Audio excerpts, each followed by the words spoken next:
Hey, Darla, hope you're doing well.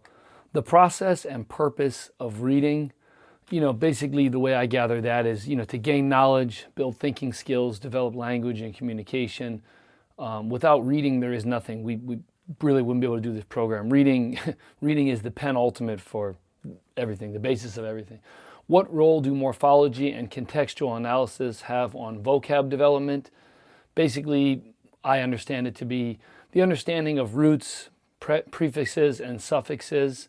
Students learn how words are ultimately built. They can unlock the meaning of thousands of words through that. I also kind of think of that as an example of once a young child learns 10, 11, 12, 13, 14, 15, same as in another language, and then they learn 20, then they can count to 30, then they can count from 30 to 40. I kind of view it that's the way that they unlock thousands of words. I saw a similarity between that and numbers. Evidence-based practices for teaching phonemic awareness to English learners.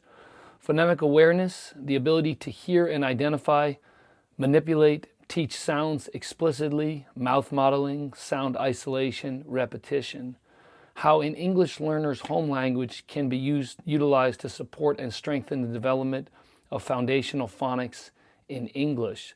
Here, basically, the concept is utilizing someone's native language and making it to be an asset instead of something that's a liability.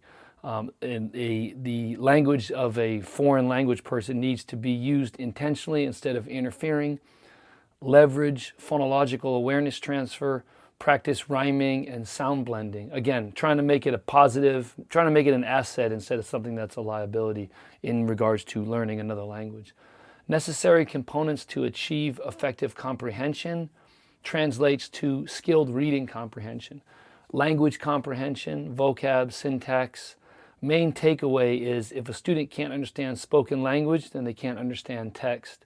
High order cognitive process, building mental models of what texts ultimately mean. And the last question, how evidence-based practices can be utilized to improve comprehension in English learners and those with reading difficulties and dyslexia.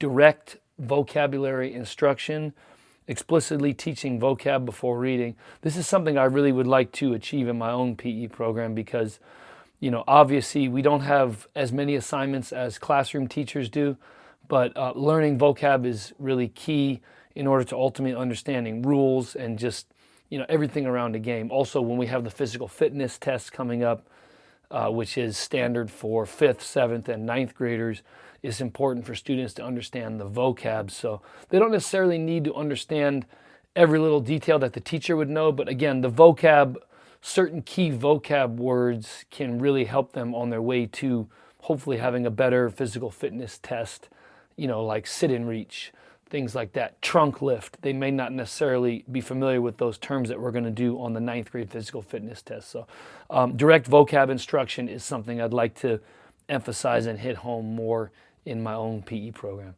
Thanks for taking the time to watch the video. See you in class.